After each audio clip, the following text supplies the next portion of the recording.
आध्यात्मिक ज्योतिष चैनल के सभी दर्शकों को नमस्कार। सर्वप्रथम मैं भगवान तथा परमपिता परमेश्वर से प्रार्थना करता हूं कि आपका जीवन सुखी और मंगलमय हो और आप अपने जीवन में निरंतर प्रगति करते रहें।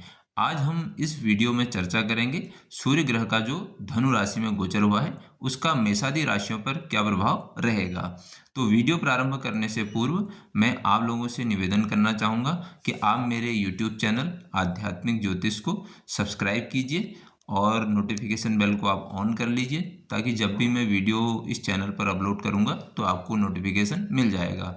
इसके साथ ही साथ आप इस वीडियो में मुझे अपने सुझाव भी दे सकते हैं कि मुझे अपने इसमें और किन किन विषयों का समावेश करना चाहिए। आप किसी खास विषय पर भी वीडियो बनाने के लिए कहते हैं तो मैं उसमें भी वीडियो बनाने का मेरा प्रयास रहेगा। इसके साथ ही साथ आप को मैं पुनः स्मरण ये करा देना चाहूँगा कि इस सूर्य ग्रह का जो गोचर है वो सर्वाधिक उन जातकों पर होगा जिनको सूर्य की या तो महादशा चल रही होगी या सूर्य की प्रत्यंतर दशा चल रही होगी या अंतर्दशा चल रही होगी, यानी कि सूर्य के प्रभाव में महादशा, अंतर्दशा और प्रत्यंतर दशा के अंतर्गत में जो होंगे। उसके अतिरिक्त जो अन्य लोग हैं उस पर इसका थोड़ा प्रभाव कम होगा। तो आइए हम वीडियो प्रारंभ करते हैं। तो आज दिनांक 16 दिसंबर 2025 को सूर्य ग्रह वृश्चिक राशि से धनु राशि में प्रवेश कर चुके हैं। तो इसका जो मेषादी राशियों पर जो प्रभाव रहेगा उसके उसी क्रम में हम सर्वप्रथम वीडियो के जो प्रारंभ में बात करते हैं मेष राशि के बारे में। काल पुरुष की जो प्रथम राशि है, देखिए सूर्य आपके 9वें भाव में इस समय गोचर कर रहा है। तो यह गोचर जो है मेष राशि वालों के लिए उनके भाग्य को बढ़ाएगा, यानी उनके भाग्य को इस समय एनहेंस करेगा। भाग्य का साथ इनको मिलना शुरू हो जाएगा और इसके साथ क्या होगा कि इनके जो काम इस समय से पहले यानी कि जो अटके हुए काम हैं वो काम धीरे धीरे उनमें ग्रोथ मिलनी शुरू होगी, यानी वो काम आगे बढ़ने प्रारंभ हो जाएंगे। इसके अतिरिक्त क्या होगा कि जो आपके पिता हैं, क्योंकि 9वां भाव पिता का है, गुरु का है, तो उनका भी आपको सहयोग मिलना यहाँ से प्रारंभ हो जाएगा और अधिकारी वर्ग से भी आपको सहयोग मिलने की पूरी संभावनाएं हैं। इसके साथ क्या है कि जो धार्मिक कार्य, क्योंकि 9वां भाव जो है धार्मिक धर्म का भी है, तो आप धार्मिक कार्यों में आपकी रुचि हो सकती है, कल्चर या संस्कृति में आपकी रुचि हो सकती है, ये आपको यात्रा भी आपकी हो सकती है, धार्मिक यात्राएं आप कर सकते हैं। और इसके साथ क्या हो सकता है कि आप हायर एजुकेशन में आपका इंटरेस्ट इस समय डेवलप हो सकता है। इससे आपका क्योंकि ये तृतीय भाव से भी संबंध बनाएगा, तो क्या होगा कि इससे आपका जो सेल्फ कॉन्फिडेंस है या आत्मविश्वास वो बढ़ेगा और आपके जो डिसीजन मेकिंग जो क्षमता है या निर्णय की जो क्षमता है वो आपकी बहुत अच्छी होगी। लेकिन इसका थोड़ा सा नेगेटिव एस्पेक्ट ये है कि जो आपके थॉट्स हैं या जो आपके विचार हैं वो थोड़े से हार्ड हो सकते हैं, वो कठोर हो सकते हैं और ये आपको कहीं ना कहीं जिद की तरफ भी लेके जा सकते हैं। ये थोड़ा सा इसका नेगेटिव प्रभाव है। और इसका जो वैसे हम ओवरऑल देखें तो जीवन जो है आपके सही दिशा में इस समय जाएगा और भाग्य आपका प्रबल होगा। अब हम बात कर लेते हैं काल पुरुष की दूसरी राशि यानी वृष राशि के बारे में। ठीक है, सूर्य आपके अष्टम भाव में इस समय गोचर कर रहा है। तो क्योंकि अष्टम भाव जो है ये ट्रांसफॉर्मेशन का है, परिवर्तन का है, तो ये आपको परिवर्तन की तरफ लेके जा सकता है। आप में जो है इंटरनल ट्रांसफॉर्मेशन की तरफ लेके जाएगा, यानी कि बहुत बड़े बदलाव की तरफ आपको ले जाएगा। आपकी जो परिस्थितियां हैं, जो सिचुएशन इस समय चल रही हैं, वो अचानक से चेंजमेंट की तरफ हो सकती है, यानी कि आपका जो जीवन है 180 डिग्री का टर्न इस समय ले सकता है। ये क्या हो सकता है कि आपको देखो जो इनहेरिटेज प्रॉपर्टीज होती हैं, विरासत से जो मिला हुआ धन है उसमें हो सकता है, इंश्योरेंस से आपको लाभ हो सकता है और गड़ा धन या गुप्त धन है जो आपने कमाया नहीं है उसको मिलने की भी ये संभावना यहाँ पर होती है। दूसरा क्या हो सकता है, आप रिसर्च से यहाँ पर आप जुड़ सकते हैं और वहाँ से आपको लाभ हो सकता है, यानी कि आप ऑकल्ट से जुड़ सकते हैं, इन विषयों में आपको रुचि हो सकती है। दूसरा क्या हो सकता है कि गूढ़ ज्ञान, यानी कि जो एक जिसको हम कहते हैं कि जो सबके समझ में नहीं आने वाली जो चीज़ें होती हैं, आध्यात्मिक या तंत्र मंत्र की तरफ भी आपका इस समय इंटरेस्ट हो सकता है, रुचि हो सकती है और आप इस समय आत्मविश्लेषण की ओर भी जा सकते हैं। अब इसका जो नकारात्मक पक्ष है, वो नकारात्मक चीज़ क्या है कि आपकी जो है हेल्थ में थोड़ा सा उतार चढ़ाव हो सकते हैं। आपको मेंटली जो है ये थोड़ा सा इनसिक्योर कर सकता है या आपको भय भी हो सकता है और जो कुल मिलाकर के जो इम्पैक्ट आप पर पड़ेगा वो बहुत ज़्यादा, यानी कि ये ट्रांसफॉर्मेशन से आपको बहुत डेप्थ में चेंजमेंट ला सकता है, बड़े परिवर्तन की ओर आपको लेके जा सकता है। और दूसरा क्या हो सकता है कि इस समय जो आपने कर्म किए हैं या जो आपने इससे पहले एफर्ट डाले हैं उनका रिजल्ट जिसको हम कह सकते हैं वो मिलने की संभावना यहाँ पर होती है। अब हम बात करते हैं कालपुरुष की तीसरी राशि यानी मिथुन राशि के बारे में। देखिए आपके जो है सप्तम भाव में इस समय सूर्य गोचर कर रहे हैं, तो ये क्या है कि आपका जो सेंट्रल पॉइंट में इस समय आ चुका है, वो आपके संबंध आ चुके हैं, क्योंकि जो सप्तम भाव है ये रिलेशन को लेकर के चलता है। आपके विवाह या जीवन साथी से जो जुड़े हुए जो निर्णय हैं उन पे आप विचार कर सकते हैं, उनकी तरफ आप आगे बढ़ सकते हैं। दूसरा क्या है कि पार्टनरशिप में अगर आप काम कर रहे हैं तो उसमें आप इसमें आपको लाभ हो सकता है, यानी पार्टनरशिप की तरफ आप जा सकते हैं। आपकी जो सार्वजनिक छवि है, यानी कि जो हम कहते हैं अगर आप पब्लिक फिगर का है तो उस पर भी इसका असर अवश्य पड़ेगा, क्योंकि सप्तम भाव जो है आपके रिलेशनशिप का है, या जो आपके साझेदारी है, या जो लोगों से आप मिलते हैं, इंटरेक्ट करते हैं, उनका है। और लग्न भाव जो है आपका है, तो यानी कि वो जो संबंध और आपके बीच जो है उससे क्या होगी कि आपकी सार्वजनिक छवि जो है वो भी डेवलप होगी। दूसरा क्या है, दूसरों के साथ तालमेल आपको इस समय बनाना पड़ेगा। इसका नकारात्मक जो पहलू है क्या हो सकता है, देखिए सप्तम भाव में सूर्य अगर है तो इसका सीधे, क्योंकि सप्तम भाव रिलेशन का है, सूर्य जो है ईगो का है, तो कहीं ना कहीं अहंकार की वजह से जो है रिश्तों में आपके तनाव होने की संभावना है। और सप्तम भाव क्या है, दाम्पत्य का है, और आपका जो है व्यापार है, तो यहाँ भी आपको मतभेद होने की संभावना है। क्या उसमें कहीं ना कहीं ईगो वाला जो एक या अहंग वाला जो आपका एस्पेक्ट है या उसका जो पहलू है वो प्रभाव डाल सकता है। अब यहाँ पर अगर हम देखें तो जो वैसे इम्पैक्ट होगा, तो यहाँ पर आपके जो रिश्ते हैं उनमें उनकी कुल मिलाकर के जो है एक परीक्षा का समय है, और यहाँ पर आपको संतुलन उसमें बनाना पड़ेगा। अब हम बात करते हैं कालपुरुष की चौथी राशि कर्क राशि के बारे में। देखिए आपके छठे भाव में सूर्य गोचर कर रहा है, तो छठा भाव क्या है, यहाँ पर आपने अगर स्ट्रगल किया है, आपने संघर्ष किया है, अगर आप लंबे समय से संघर्ष किसी चीज़ को लेकर के कर रहे हैं, तो यहाँ पर आपको ये कुल मिलाकर के वहाँ से लाभ होने वाला है, यानी कि आपको विजय की स्थिति हो सकती है। आप किसी कंपटीशन को फाइट कर सकते हैं, या आप शत्रुओं पर विजय आप यहाँ पर प्राप्ति आपको हो सकती है। नौकरी के लिए ये बहुत अच्छा समय है, सेवा यानी सर्विस सेक्टर के लिए बहुत अच्छा है, कंपटीशन के लिए बहुत अच्छा है। और दूसरा क्या है कि अगर आप अपने रूटीन को आपने ठीक रखा है, यानी आप निरंतर प्रयास आप कर रहे हैं, तो यहाँ से आपको ये रोगों से उबरने की शक्ति भी आपको देता है। और दूसरा क्या है कि यहाँ पर ऋण, या जिसको मैं कहूँगा, या आप कहीं किसी कन्फ्लिक्ट को लेकर, किसी विवाद को लेकर के आप हैं, तो यहाँ पर वो सुलझ भी सकता है। लेकिन यहाँ पर क्या होगा कि छठे भाव में, क्योंकि ये रोग का भी है, और अगर आपका संघर्ष आपने नहीं किया है, या आप उसमें मैं कहूँगा कि आप एफर्ट नहीं डाल रहे हैं, तो ये आपको हेल्थ इश्यू भी दे सकता है। दूसरा यहाँ पर क्या होगा कि आपको काम का दबाव फील होगा, यानी कि बहुत ज़्यादा संघर्ष आपको करना पड़ेगा, और मेंटली आप थोड़े से अपने को अनईजी फील कर सकते हैं। और इसका जो इम्पैक्ट है, देखिए ये कुल मिलाकर के जो मेहनत आपने किया है, वो एफर्ट जो डाला है, उससे आपको यहाँ पर लाभ मिलने की संभावना है। अब हम बात करते हैं कालपुरुष की पांचवी राशि सिंह राशि के बारे में। देखिए आपके पंचम भाव में सूर्य गोचर कर रहे हैं, तो ये बहुत अच्छा समय आपके लिए है। मैं कहूँगा कि इसको आप अत्यंत शुभ की कंडीशन में डाल सकते हैं यहाँ पर, क्योंकि पंचम भाव जो है आपके इंटेलेक्ट का है, बुद्धि का है, आत्मविश्वास यहाँ पर आपका बढ़ेगा, नेतृत्व क्षमता आपके अंदर डेवलप होगी, आप किसी नए स्किल की तरफ जा सकते हैं, शिक्षा और संतान या कोई रचनात्मक कार्यों में आपको यहाँ पर सक्सेस मिल सकती है। दूसरा यहाँ पर आपको मान सम्मान की प्राप्ति हो सकती है, आपकी इमेज बहुत अच्छी हो जाएगी, आपको फेम यहाँ पर मिलने की संभावना है। और दूसरा क्या है कि आपकी जो डिसीजन मेकिंग जो पावर है, या निर्णय लेने की जो क्षमता है, वो बहुत अच्छी हो जाएगी। लेकिन यहाँ पर थोड़ा सा क्या होगा कि आपने ध्यान रखना है कि अहंकार या दिखावे में आपने बहुत ज़्यादा नहीं रहना है, और उससे आपको बचना पड़ेगा। कुल जो मिलाकर के जो आपको ये रिजल्ट देगा, ये आपके लिए उन्नति या प्रतिष्ठा और सफलता के लिए बहुत अच्छा समय है। अब हम बात करते हैं कालपुरुष की छठी राशि कन्या राशि के बारे में। देखिए आपके चतुर्थ भाव में सूर्य समय गोचर कर रहे हैं, तो ये कुल मिलाकर के जो ये गोचर है, क्या होगा, आपके जो घरेलू और जो आपके मानसिक जो विषय हैं, या उसको ये प्रभावित कर सकता है।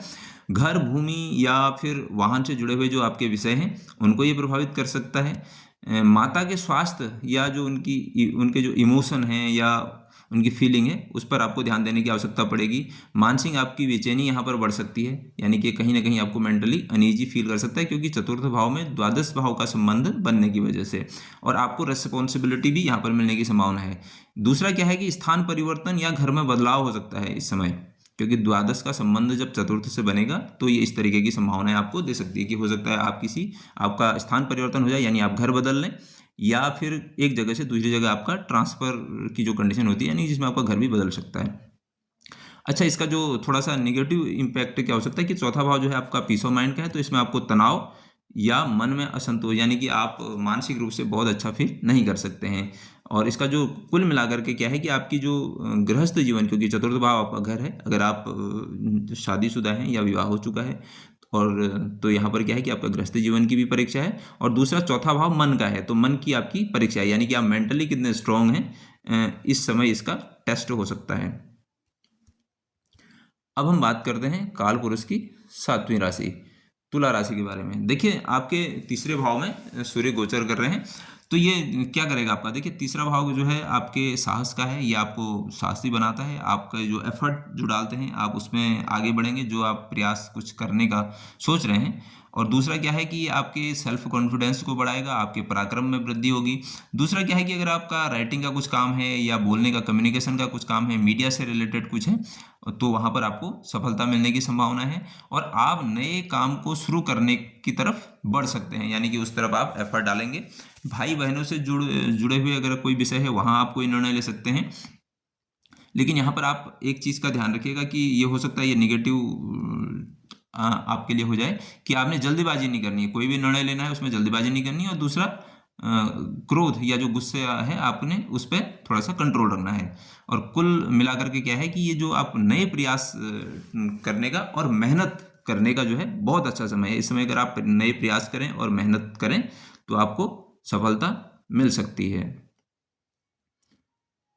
अब हम बात करते हैं काल पुरुष की 8वीं राशि वृश्चिक राशि के बारे में। देखिए, आपके द्वितीय भाव में सूर्य गोचर कर रहे हैं, तो ये क्या है कि द्वितीय भाव जो है आपका धन का है, आपका परिवार का है, तो ये इसको सबसे ज़्यादा प्रभावित करेगा। अब आप यहाँ पर क्या करेंगे कि आय पर और अपने जो धन है उसको बचत करने पर आपका बहुत ज़्यादा ध्यान जाएगा। आपकी जो वाणी है वो प्रभावशाली होगी, क्योंकि सूर्य अपने आप में एक ऐसा ग्रह है जो इम्प्रेशन को दिखाता है, यानी कि जैसे राजा का इम्प्रेशन होता है या राजा का प्रभाव होता है, तो उसका संबंध आपके द्वितीय भाव से होने की वजह से आपकी वाणी जो है प्रभावशाली हो जाएगी। परिवार की आपकी जिम्मेदारियां आप ले सकते हैं। आर्थिक निर्णय जो है बहुत महत्वपूर्ण होंगे, यानी आर्थिक रूप से आप बहुत महत्वपूर्ण निर्णय ले सकते हैं। लेकिन यहाँ पर एक इसका निगेटिव पहलू भी है, वो यह है कि आपकी वाणी थोड़ी सी हार्श हो सकती है, यानी कठोर हो सकती है, और थोड़ा धन को लेकर के आपको तनाव हो सकता है। यहाँ पर आपको थोड़ा सा ये ध्यान रखने की आवश्यकता पड़ेगी कि चूंकि अष्टम भाव से संबंध बना रहा है, जिसकी वजह से आपको अचानक धनहानि भी हो सकती है। कुल मिलाकर के ये जो समय है आपका, आपको इकोनॉमिकली या फाइनेंस के विद रिस्पेक्ट आपको सोचने की आवश्यकता पड़ेगी, यानी कि वहाँ पर आपको चैतन्य होने की आवश्यकता है। और इसके साथ क्या है कि आपका पारिवारिक जो जिम्मेदारी है उसको भी आपको यहाँ पर निभाना पड़ेगा। अब हम बात करते हैं काल पुरुष की 9वीं राशि यानी धनु राशि के बारे में। देखिए, सूर्य आपका जो है लग्न में गोचर कर रहा है, तो ये सबसे पहले तो क्योंकि लग्न जो है आपका प्रथम भाव है, आप हैं, तो आपका व्यक्तित्व जो है उसको ये बहुत ही ज़्यादा ब्राइट बनाएगा, यानी कि चमकाएगा, यानी आपका जो व्यक्तित्व है ये निखर के आएगा। आपका आत्मविश्वास या सेल्फ कॉन्फिडेंस जो है इस समय चरम पर रहेगा। और दूसरा, नेतृत्व और जो निर्णय लेने की जो क्षमता है उसमें आप यहाँ पर बहुत ज़्यादा ध्यान देंगे, यानी वो आप करेंगे। नई शुरुआत आप कर सकते हैं, और सबसे ज़्यादा आपका जो फोकस जाने वाला है वो सेल्फ पर जाएगा, यानी कि अपने पर जाएगा। लेकिन इसका थोड़ा सा आपको ध्यान रखना पड़ेगा, ये इसका नकारात्मक पहलू है कि आप अपने ईगो या अहंकार से बचें, ये आपने नहीं करना है। और उस अहंकार और ईगो में आप ऐसा न करें कि दूसरे को न देखें, यानी कि दूसरे की अनदेखी आपने नहीं करनी है। और ये कुल मिलाकर के जो आपका समय है ये स्वयं को स्थापित करने का समय है, यानी कि आप इस समय अपना एक अलग रुतबा या अपना अलग छाप छोड़ पाएंगे। अब हम बात करते हैं काल पुरुष की 10वीं राशि मकर राशि के बारे में। देखिए, सूर्य का गोचर आपके 12वें भाव में हो रहा है, तो ये गोचर आपको थोड़ा सा अंतर्मुखी बनाएगा और आप आइसोलेशन की तरफ जा सकते हैं। आपके खर्चे बढ़ सकते हैं, यानी कि सडनली आप बहुत बड़े खर्चे की तरफ जा सकते हैं, इन्वेस्टमेंट की तरफ जा सकते हैं। विदेश से आपका संबंध हो सकता है। 12वां भाव अस्पताल का है, तो कहीं आप हो सकता है किसी वजह से आपको अस्पताल में आना जाना पड़े। और एकांत से, यानी कि आपको अलग रहने का इस समय मन करेगा, या ऐसी परिस्थितियां भी बन सकती हैं जिनकी वजह से आप अकेले रहें। और इसके साथ क्या है कि आप आध्यात्मिक झुकाव आपका बढ़ सकता है, यानी कि आप कुल मिलाकर के मेडिटेशन या जो आध्यात्मिक की जो नई नई विधाएं हैं उनकी तरफ भी आप जा सकते हैं। 12वां भाव क्या है कि ये मोक्ष का है, तो आप कहीं ना कहीं आध्यात्म में उस स्थिति को समझने में या आध्यात्म से मोक्ष कैसे प्राप्त किया जाए इसकी तरफ भी आप सोच सकते हैं। तो इसका जो नकारात्मक पहलू है वो अकेलापन है, यानी आपको आइसोलेशन फील हो सकता है, अकेलापन महसूस हो सकता है और आप मेंटली जो है एक थके हुए महसूस कर सकते हैं। और इसका जो कुल मिलाकर के जो इम्पैक्ट है वो प्रभाव ये है कि आपके लिए ये समय है आत्मचिंतन और कर्म शुद्धि, यानी कि जो आपने काम किए हैं या कुछ ऐसे काम किए हैं जो आपको लगता है कि गलत हैं, वो काम नहीं होने चाहिए थे, तो यहाँ पर आप क्या कर सकते हैं, उनके लिए आप प्रायश्चित करने का समय है।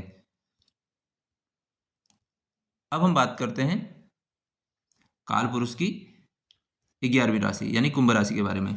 देखिए, आपके सूर्य जो है एकादश भाव में इस समय गोचर कर रहे हैं, तो ये गोचर क्या है, आपको लाभ देगा क्योंकि एकादश भाव लाभ है, आपको उपलब्धि देगा, अचीवमेंट दे सकता है, आपकी आय में ये वृद्धि कर सकता है, आपके लाभ में वृद्धि हो सकती है, मित्र और जो आपके जो फ्रेंड हैं यानी जो आपका फ्रेंड सर्कल है या जो आपका जो सोशल सर्कल है वहाँ से आपको और नेटवर्किंग से आपको सहयोग मिलेगा, वहाँ से आपको सहायता मिलेगी, मदद मिल सकती है और वहाँ से आप आर्थिक लाभ भी कर सकते हैं। आपकी इच्छाएं यानी कि डिजायर है कुछ, तो इच्छाओं की पूर्ति ये करा सकता है। सामाजिक रूप से आपकी प्रतिष्ठा बढ़ेगी, यानी ये बहुत अच्छा समय आपके लिए है।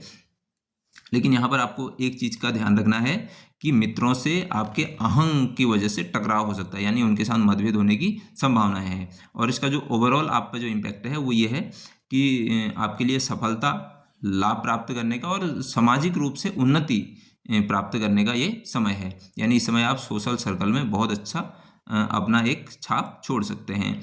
अब हम बात करते हैं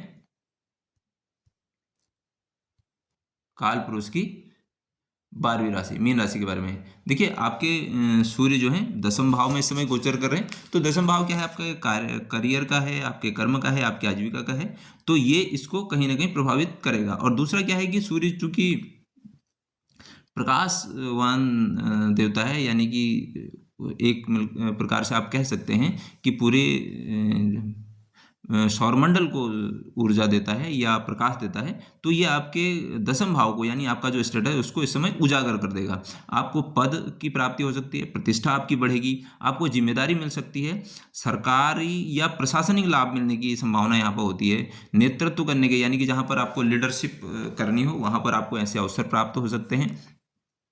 और इसके साथ ही साथ क्या है कि कर्म का जो है आप जो काम किया है उसका आपको रिजल्ट मिलेगा। लेकिन इसका थोड़ा सा निगेटिव इम्पैक्ट ये है कि आपको जो है काम का अत्यधिक दबाव महसूस होगा और जो आपके सीनियर हैं जहां आप काम करते हैं यानी बॉस से या सीनियर से आपके मतभेद होने की संभावना बनती है, तो यहाँ पर आपको थोड़ा ध्यान रखना पड़ेगा।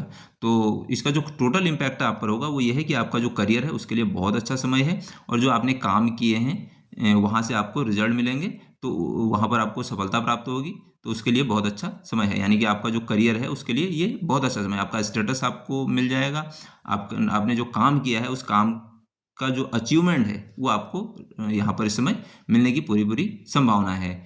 आपने इतना समय मुझे दिया, इसके लिए आपका बहुत बहुत धन्यवाद।